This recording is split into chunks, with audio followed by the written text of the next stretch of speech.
Hopefully I'm gonna just be able to look at this video later and remember what it's like to be able to just relax in these beautiful hot springs at Innot.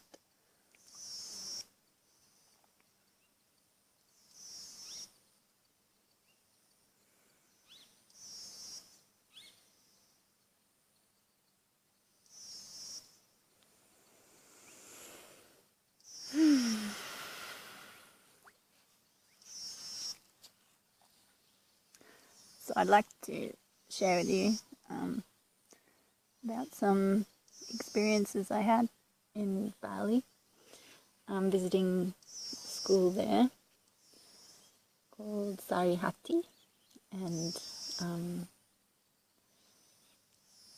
also one down past Jimbaran and one in Ubud called Jaki Tarios. Yeah, there, and also Kupu Kupu Foundation. They're all schools for kids with disabilities. They all had younger and older kids attending, and yeah, they were all like really welcoming for us to just come and join their program for a day or two. I'll start with the first one we went to, which was down near Jimbaran, and yeah, it was like,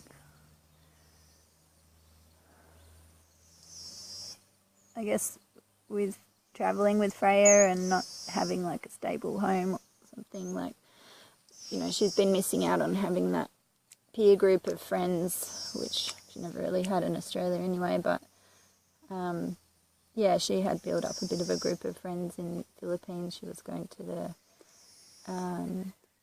autism class there, 2 hours a day, and yeah, just when we walked into that school and all the other kids, they were all like excited, like, who's this, and, you know, welcoming Freya, and she just had a ball there, like, and it was interesting to see how, you know, they do a lot of therapy with the kids, so before the kids actually can attend the school, they have to be at a level where, you know, they've done enough therapy that their behaviours allow them to like participate in the classroom, and it is like I guess more of an academic, you know, they aim towards bringing kids into like a normal mainstream school. And like one of the girls I met, maybe she was 12 or 13, she just came straight up to us and, like, you know, started chatting and asking us where we're from, and she spoke perfect English, and I said to her, oh wait, you speak such good English, like, you know, where did you learn English from? Both her parents are Balinese, and she's like, oh, just off TV and watching movies. I was like, okay. And yeah, just this girl's in, I don't know if you'd call it intelligence or what, but it was just remarkable, you know. She was such a beautiful, deep human being, and so young. And apparently when she'd started at the school, she I don't know what you call it, she had like echolalia, which is where, you know, someone would say something to her and she'd just repeat it back again, like, it says, hi, how are you? Then she'd be like, hi, how are you? Hi, how are you? Hi, how are you? Hi, how are you? But now she doesn't seem to do that at all, but she's quite, I don't know if it's dyslexic, but she has a lot of trouble with reading and writing. But to talk to her, she's like one of the most intelligent young kids I've ever spoken to, mature. And yeah, when Freya went in the classroom there, like, she was so keen to sit down with the other kids and, you know, see what they were doing, and they were basically doing like a bit of a brain gym thing, some coordination stuff, and then they all sat down in their seats, and it was like a yoga mat down on the floor, and each kid like sat on the yoga mat and then did like a thing where they basically reached over to one side, reached over to the other side, touched the floor, and then reached down and touched their toes. Did that a couple of times. And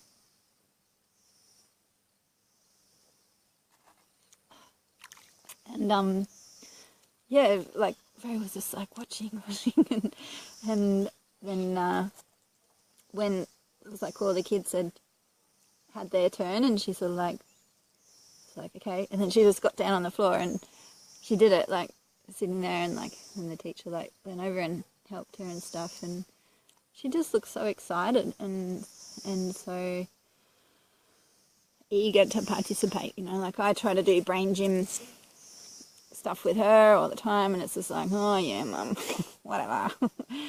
Do I have to? But you know, she's with a group of other kids, and I think it's probably normal for kids to be like that. But yeah, I just realised, God, I'm like, you know, trying to do all this stuff with her, and yet, you know, if she was in the right environment, she might just join in and do it naturally. So, and I, you know, I've been quiet about her going, at least getting therapy at that school. I'm not, you know, I still don't even know what this therapy is that could help Freya. I know from when she was younger, like, and they brought out the funding for autism package and all that, like, she was already 7 and it was only for 0 to 6-year-olds, so she missed out. And we'd had a bit of early intervention. We'd had, you know, we lived remotely for a few years, so we'd only really get like a speech therapist once a month. And we had our early intervention, but the lady that ran that wasn't actually a qualified OT, but she was smart. She was, you know, looked at like what can challenge this child. She was great. She had a great positive attitude. She said, I don't believe a child can't do something until they prove they can't. And yeah, but she's, you know, through not having any financial support when she was younger, like she basically missed out on a lot of therapies that might have helped her develop or progress more than she has. And yeah, I know that feeling of like wanting to help your child but not being able to because of money, and it's really fucking horrible. And whereas now I'm in like the situation where, you know, I could afford to put Freya in a school in Bali quite comfortably, and I forget the cost, but I asked about, not like, I didn't want to take a place away from a local kid, and I said, you know, well, how much is it to actually hire another teacher? Like, I thought if I could actually pay, because they have a sliding scale of things. They never turn a child away from therapy and schooling on account that their parents can't afford it, which I really admire, and I think that's the way it should be. Unfortunately, it's not in Australia. And, you know, I think this is quite a unique school. And so she said it's about 200, I'm guessing, American dollars per month, generally like a teacher's wage. But she said, look, it's not the money, like the teachers are here because they love the children. And you could fully see that, like, you know, it was just like this buzzing, alive little school with, you know, just a few classrooms, you know, old school, like dirt in the playground. And yeah, just very small rooms, but yeah, they obviously get some funding and have, you know, enough resources. And I mean, I've always believed it's the people that work with the kids, not what resources or funding you have. So yeah, I was looking into the possibility of paying for another teacher to be put on, and that way Freya could get to the top of the waiting list sooner, and she wouldn't be taking a place away from local kids. And yeah, so that would cost me about $250 a month, maybe $300, and that's something that's kind of inspired me, because I realised, like, Freya needs other kids around her that, you know, are in that, you know, they're not so strict on the age group things. It's not like they do have age groups, but there just seems to be a broader crossover to put the children where they're really suited. And So I've asked about like the being able to start a school in Kirabakan, because that's the area where I have a house, and as far as I'm aware, there's a few special schools around there, but yeah, generally training for special ed teachers is lacking in most of Asia. So yeah, it would basically be having like a school program running at our house, and other kids from the area being invited to participate, and being able to come. And also I would just leave it to the school as to how they'd charge their kids or any fees, you know, that would help towards resources and stuff. And we've got stuff like a massage table and a small trampoline and bits and pieces. But yeah, then from there I've been percolating this idea for actually, well, you know, like, it's quite hard as a Westerner to live in Bali permanently. Like, you can sort of get these social visas for 6 months. You can't be seen to be really owning anything there. You can be there on a social visa purpose. And I thought, well, you know, like, if Freya does spend 6 months in Australia and 6 months over there, or however it's going to look when in the future, you know, I'd like to make sure that things are set up so that, you know, it's not dependent on her being there, and hopefully in the long run the finances would become self-perpetuating. Which takes me to Sarihati School in Ubud, just outside of Ubud, and their whole approach to learning is, I think, the principal called it natural learning. So instead of trying to get like special needs kids to do like an academic curriculum, wow, that's really beautiful, it probably won't come out on this little camera. Yeah, they do more things like nature-based. The flow is more organic. I only went there one day, and in the morning they had a yoga class, so they've got a yoga teacher. They have like some instruments, some drums, and they have sort of like a big area, like they call it a joglo in Indonesia, where it's like a sort of big square area, like covered over underneath like a wooden structure. The roof is usually the grass, which they call a langalang.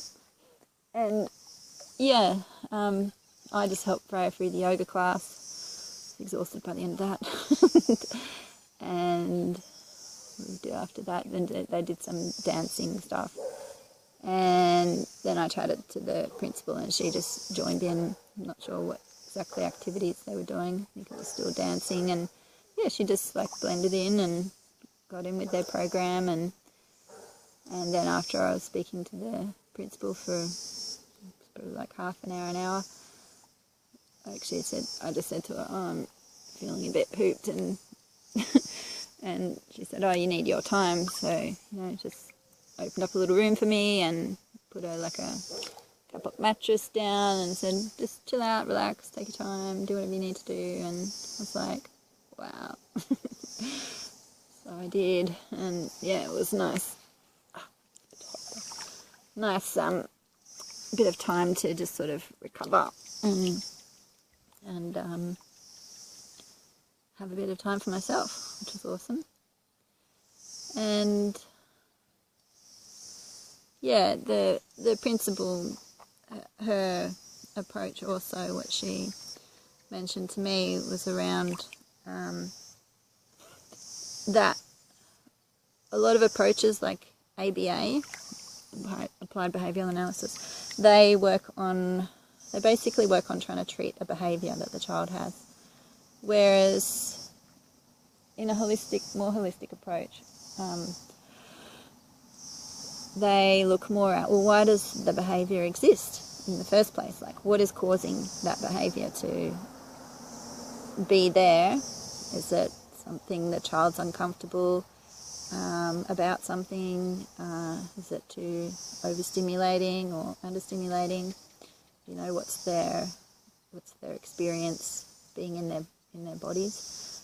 And she also mentioned how there's a lot of issues with the parents are basically reflected by the child, which I'm sure most parents get an idea of that anyway with normal kids. So with special needs kids, there's a similar dynamic at play, and I have noticed that with Freya, you know, in certain emotional states and stuff. So, you know, she really is looking at the holistic view of how the relationship of the parent to themselves as a human, so like human to human, the relationship of the parent to the spiritual source, like God or whatever you call that, and then also the parent or human to the environment. And so there's like these three spheres that she talks about. And yeah, like I just, you know, I was still in a bit of a, I wouldn't say anxiety, maybe manic, I don't know, but you know, like state of where I definitely wasn't calm and peaceful and like attuned like she seems to be and still manage with all these children and stuff, even though I guess she doesn't have them to go home to, I don't know. And yeah, I didn't really feel to say anymore or converse anymore with her at that time, because I could feel like, yeah, I need to balance myself, and I can't really do anything productive for Freya until that happens. So I'm finally now getting some time to balance myself a little, and just have that brain space to be able to, you know, what do you call it? What do they do to computers? Defrag my brain. And I guess it points me towards, like, you know, if we've got our kids all the time, we're on our own in this kind of isolating society, and I mean, in Asia it's easy. Like it's easier. You can just pay other people to do stuff. Like, you know, I don't have to do laundry. I just drop it off and it gets done. I don't hardly ever cook. You know, I just go up to the warung and like eat for $1.20 or less, and 70 cents sometimes. So it's not like it's easier than in Australia, because usually here, like, you know, I've turned my back for 5 seconds, try and go and do the laundry or try and cook food, and Freya's into something, you know, and then it's just like another cycle, another freaking whirlwind of, and then trying to clean that up while she's destroying the next thing, and it's getting a bit dark. Oh, now you can see that beautiful sunset. Look at that. I'll just get out of the way, shall I? And so, you know, it seems like myself and a lot of people I've been talking to are like, you know, we don't want to live in this isolated, wrapped out version of reality that's been, you know, presented to us since we were born, basically, that we've grown up into. You know, I mean, it's pretty fucking dysfunctional. And, you know, how can we live in a way that's more cooperative and respectful, and you know, where we can actually have a community around us, community people, where we can, whether it's like having a shared care thing where the, you know, I don't believe that,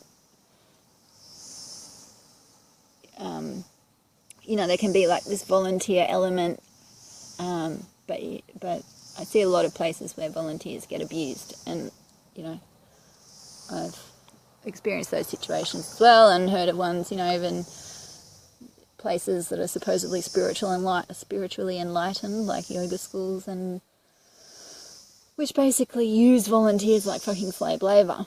And, you know, that's just totally off track. with what volunteering should be about. Like, if you've looked at Camp Hill or heard of Camp Hill communities, like, and that's the only one I know of that comes to mind. You know, that's a situation where you have families living in like a village type environment where you have volunteers that come in. I think a lot of them might be from Germany or post-school, so they have a year or a gap year where, you know, in Germany I think you can either go to the army or volunteer. So, yeah, if you're more human or humanitarian minded, then Camp Hill is a good opportunity to do something along those lines. And yeah, like just having that little bit of help and not feeling isolated, you know, like having a common area where kids can do activities together. I mean, when school finishes, like,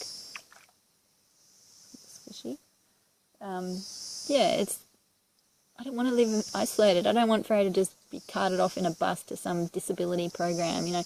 I definitely don't want to see her going to Endeavour House. Sorry, shouldn't have said that word. To some house, like, where they put together headsets for Jetstar. You know, they have quotas of how many they have to do every day, and that's, you know, considered to be a job for the disabled. Like, get real. Like, there's no way Freya's going to be doing that. Actually, she could, but she would probably be ripping apart the headphones and dissecting them, which would probably be helpful. So, you know, stemming from the Sarihati school, like, and nature-based learning, like, there's things that Freya could be involved with or participate in or be doing something alongside of. And those are things that, you know, in our society we've kind of like put into consumer realm, like, I mean, growing our own food and cooking our food and, you know, building, like, having chickens, animals, that sort of thing. Like, I can imagine, or I visualize, like, a place that's like a village where, you know, you have individual family houses, or for me, like, I'd like Freya to live in one house with other kids similar to her, and then I can have my own house, like, close by. But it has to be mine, because I am not having Freya for the rest of my life destroying all my things. You know, I need some sort of, you know, it's kind of what's driven me over the edge a few times is just that, you know, everyone needs their castle. Everyone needs, like, some little room or somewhere that is just theirs, you know, where they can retreat to, away from the world. And, you know, I know it sounds horrible to say that, you know, like that Freya's some, well, I used to call her my cute weapon of mass destruction, and I guess, you know, I'll keep it as that for now. Yeah, like, I don't want to see her go into an institution. I don't want her to be in some group home somewhere in suburbia. Like, I want to be part of her life, but I just need my own space as well. And I want her, and, you know, and I would also like to have a social or community environment where there is other parents, other carers, or just other families, or volunteers, artists, whatever, you know, that are just living life. Like, and for me, like, I'm happy to do for 3 or 4 hours a day something that I love. You know, and this is my concept of volunteer contribution or community contribution. Like, if we lived in an environment, if everyone did for 3 or 4 hours a day what they love doing, then we could have a lot of physical needs met, and a lot of the stuff that we currently, you know, outlay money to other people for, like growing our food.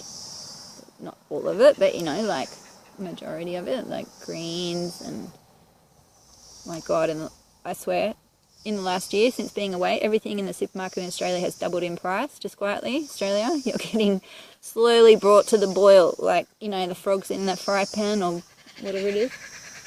Like, I can't believe how expensive things have become in the last year.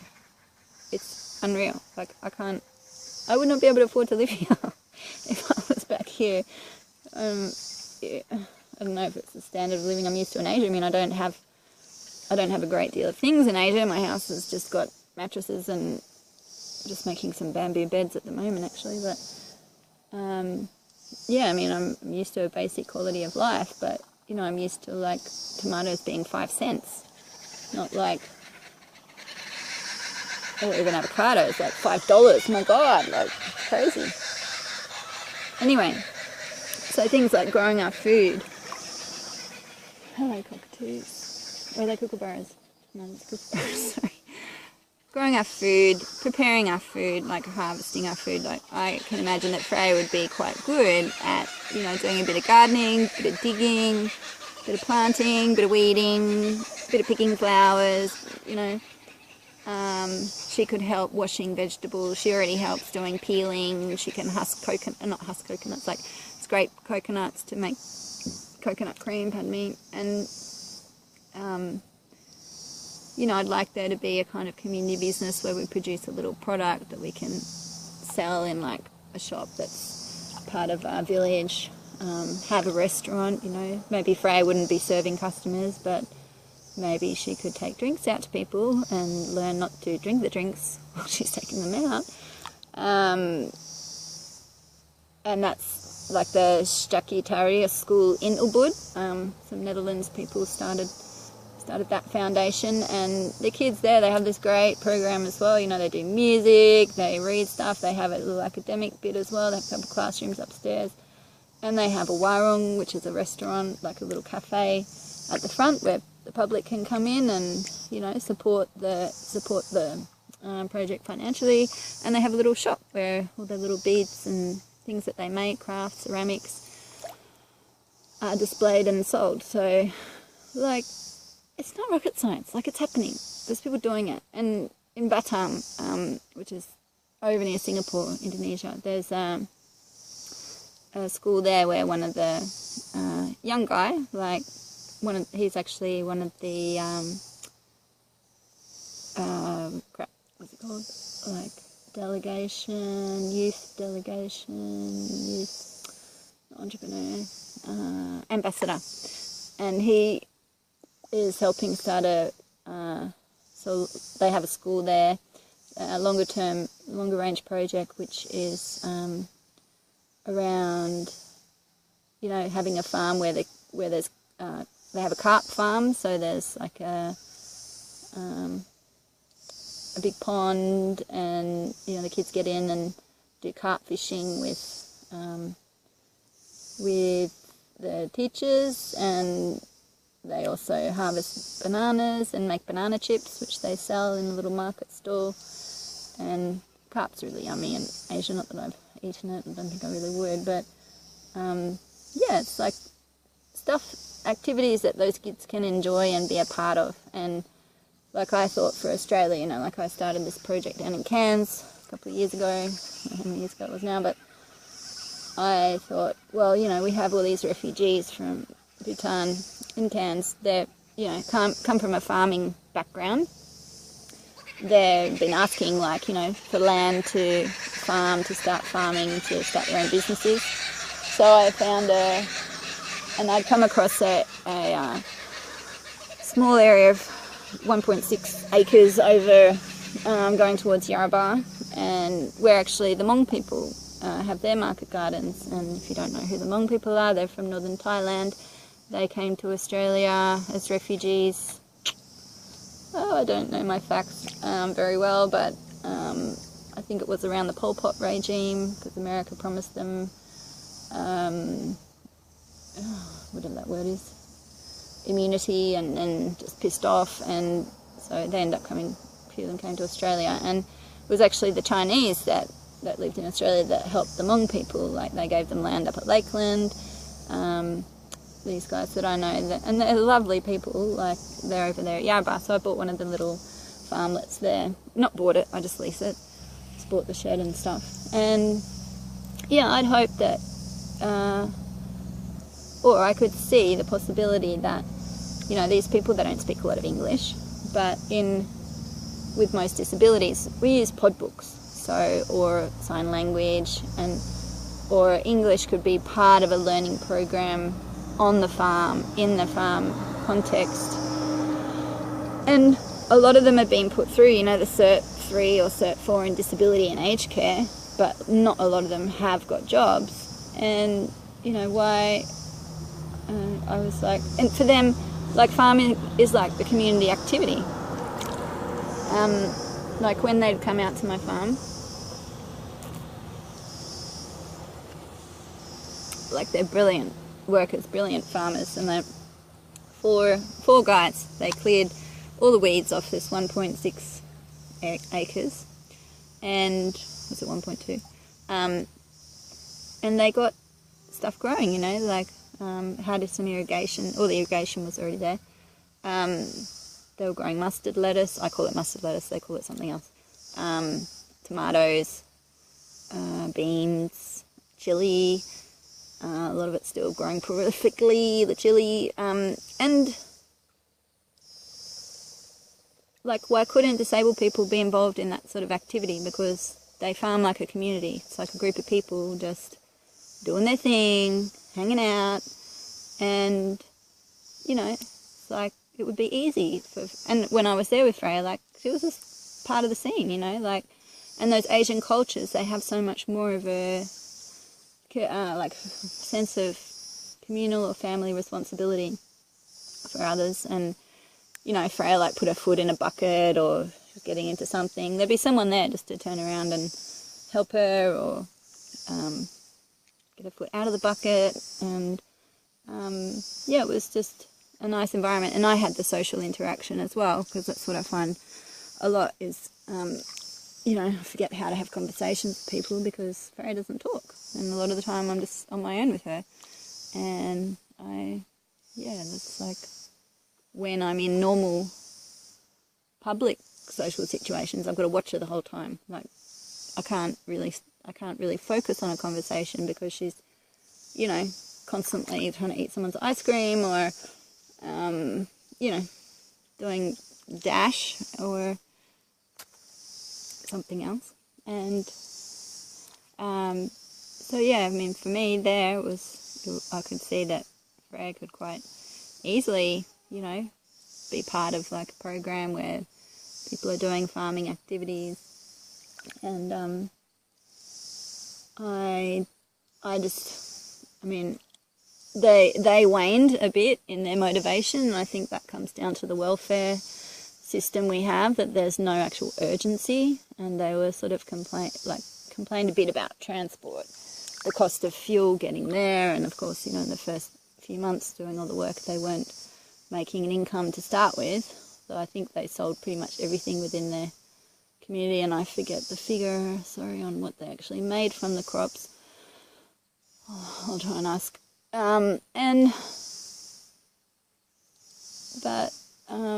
Yeah, I didn't have the time, you know, having Freya, to really, you know, write a decent freaking grant. I had some concerns around, well, the owner of the land. Like, I had a charitable organisation that was interested in taking on the project. They wanted to run with it, and, you know, they had their accountants come up and had a meeting with us out at the farm and trying to ask you questions like, how many vegetables can you grow per week, and blah blah blah, and how much money is it going to make? And I'm like, there are actually also social outcomes that you fail to recognise. I mean, a lot of that, there was some problems with like suicide in the Bhutanese community, and I think it just comes down to that thing of sticking a bunch of tribal people that have lived tribally pretty much in refugee camps for 20 years to try and get them to live in a suburban weird society such as we have here in Australia. And there was a lot of sort of little breakdown kind of things happening. I don't know if it's social breakdown. They still had like great parties on my street where I lived in Cairns. They're mostly Bhutanese people, and we always got invited along to what was going on. And, you know, Freya could just wander next door and sit down and watch TV, drink, you know, she'd just go into that fridge and grab out a soft drink bottle and pour herself a drink and sit down and watch TV with them. And for them that was just totally normal. Like, they never even came over and got me. And I remember one time like walking up and down the street going, where is Freya? And they didn't even really like come out to say like, oh, she's in here. But eventually they did, I think, when they saw me wandering around for quite a long time. And like, yeah, it's just that different sort of mentality that Asian people have, I think. And I don't know if it's being politically incorrect calling people Asian, but they are from Asia, and we are Australasia, so just trying to, put a slight category around them. Oh, God. So, yeah, that kind of flopped. I didn't have the time to really write like a big grant or get the support that they needed. They were asking about being able to stay out there somewhere, like finding somewhere to rent. They were asking for money for tools, and I did start with going through like a process to get a work for the doll program going there. I was concerned, like with the not-for-profit, that like they said I could coordinate it and stuff, but the people that own the farm, the owners, like we just leased the little farm that's off them. They're a very old couple, and I just was worried that something could, if someone else took over later on and they decided to do something that was like, they should ask for permission for most things anyway, but I just wanted to kind of keep it small scale, so maybe that was kind of shooting myself in the foot, I don't know. But that combined with like they actually started abusing the place a little bit, I felt, like drinking there, like, partying and stuff, and so yeah, it flopped for a couple of different reasons, and but I learned a lot, and it, it's given me the, this concept that has inspired me to continue on a slightly different tangent. And mosquitoes coming out, which comes back to the volunteering of, you can have volunteers that get their food and accommodation provided. And I think, working 4 hours a day, that's pretty fair, doing just what you love, whether it's helping with kids, whether it's working in the garden, whether it's making meals like food preparation, whether it's laundry or cleaning, whether it's massage, whatever it is, whether it's looking after chickens or animals, whether it's working on building projects like building infrastructure or houses, whether it's emptying the grease trap, 4 hours a day, like I think that's fair. That's a voluntary contribution, and then it gives a way of people coming into the community to get to know them, test them out a bit, and then if we feel like they're people that we'd like, that can really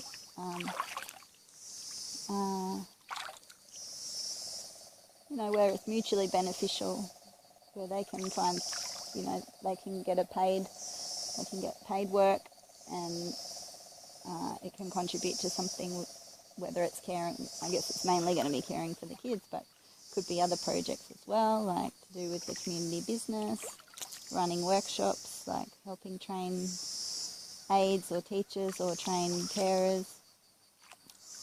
Possibilities endless. There's an opportunity for people to be able to have a job at the end of the day, and if you're getting your food and accommodation provided, or at least your accommodation, and you're earning like $100 to $150 a week, like that, say $100 a week, I reckon between $80 and $150 a week, like that is like good money to live on if you're living in Asia, like if you're an Asian family. And if you live in Australia, as some of us may know, like most people, even though we live this rich lifestyle and what have you. Like most people, after you've paid your rent, your electricity, your food, and all the other stuff, like you flat out save, I don't know, I can't even save $50 a week, but most people are flat out saving 100 to 100, like $50 to $100 a week that I know. And so, for me it makes, there's an incentive to, not just volunteering, like you are making some money, you're making more money than what you probably would if you were living in a mainstream city. So, and you don't really have to spend anything. So you're